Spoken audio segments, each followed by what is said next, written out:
this episode of GrassRoots Garage. We've got Matt and his 1200 ute powered by CA18 Turbo.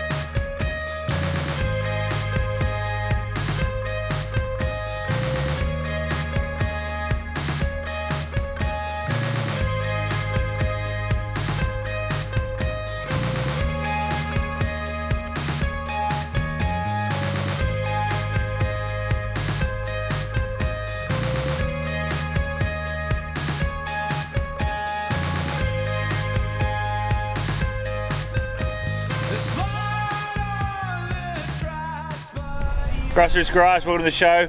Found Matt. Matt, thanks for your time. No worries, mate. Tell us about your car. Alright, so she's a Datsun 1200 ute, running a stroke CA18, up to 2 litres, running 30 pound, 425 at the wheels, horsepower, and yeah, she's full enjoed for the road. It's good to go. Nice. Why Datsuns? Why not? Why not? Why not?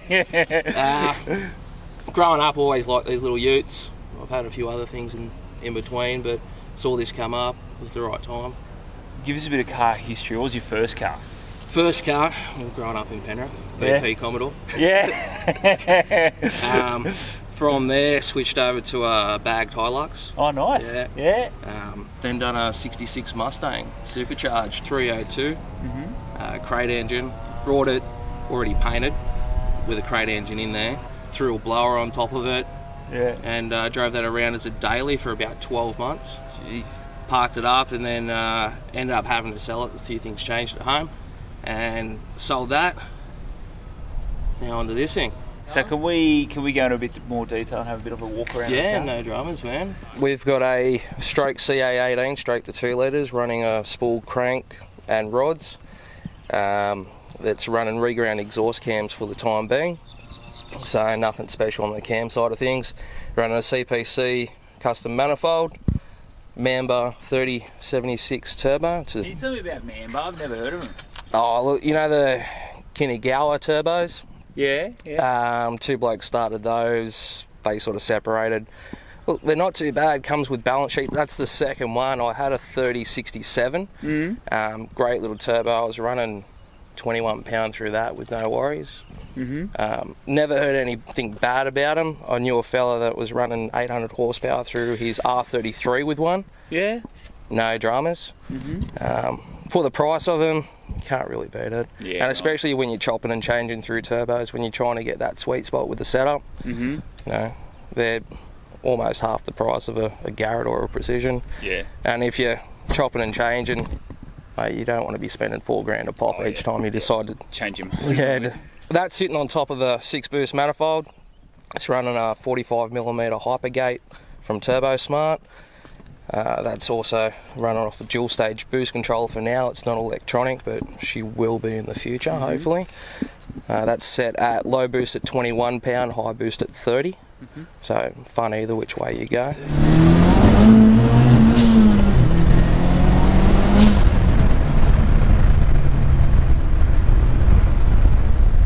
From there, what are we running? We're running a 50mm race port blow-off valve, again Turbo Smart.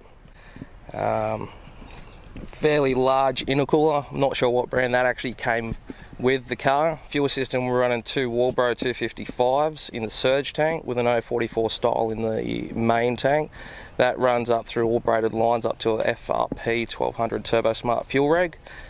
Which then runs to Bosch 2000cc injectors running off a BRP rail. From the turbo we run 3-inch the whole way down. It's got a cat, got muffler, so she's all legal on that side of things. Beautiful. As well. Sounds nice, man. Sounds really nice. Like it's not too... it's not raspy. Yeah.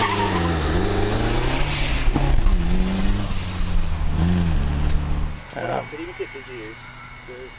It's got a Mad Dat fitting kit in it, yeah. A hell of a lot of stuff on it's Mad Dat. Obviously you can see your Mad Dat brake booster there. We've got Mad Dat Ultimate Race coil front end on it. Yeah. Running billet lower control arms, fully adjustable casters. I'm going under the car, Ryan. Yeah. All shiny, all anodised. Oh, doesn't that look nice? Yeah. That's real good. So the whole front end on it's adjustable, which is probably a bit of an overkill, but It looks nice. And it allowed me to actually pull the world wheels in underneath the guards. Okay, yeah. Because your camber top's right in, and the lower control arm's wound right in as well. You can actually fit them inside the guard with, no dramas. From the 5-speed, we're running out to a custom tail shaft, obviously, into an R31 Skyline diff, or a Borg Warner 80. Yeah. That's running 3.9 gears with a CAS 2-aner, running Dutchman billet axles, Dat Sport reverse eye leaf springs with Coney fully adjustables.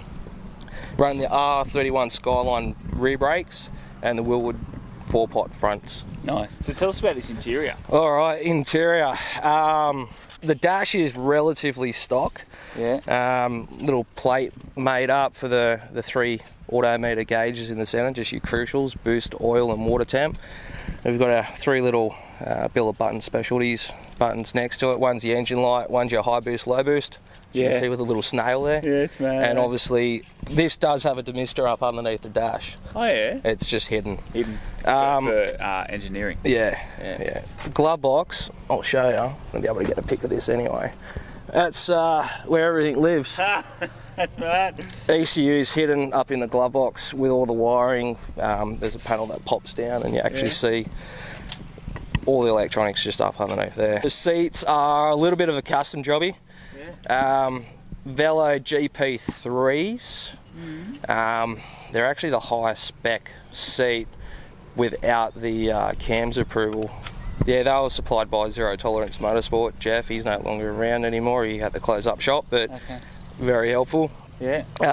What are we running? We're running a Nardi steering wheel, that Italian leather feel. Beautiful, man. And then we've got the Mini Monster Taco that sits up on the pillar there. So I know you've enjoyed checking out this beautiful little 1200 ute. Matt, thanks for your time. No dramas, mate. Appreciate it. Well, perfect. All right.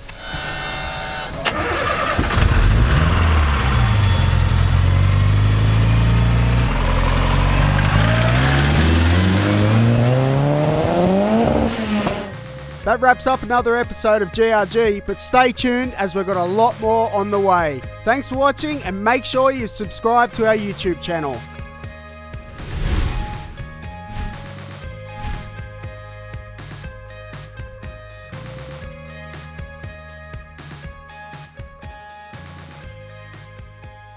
So that's it for this episode of GrassRoots Garage. I know you've loved this little 1200 wagon. Matt, thanks for your time, man. Yeah, because he's got wagon in my head from the 1600 wagon. It's all good. These are the outtakes. Love it. It was a great Commodore. It was so I know you've enjoyed this BP Commodore doing single peggers.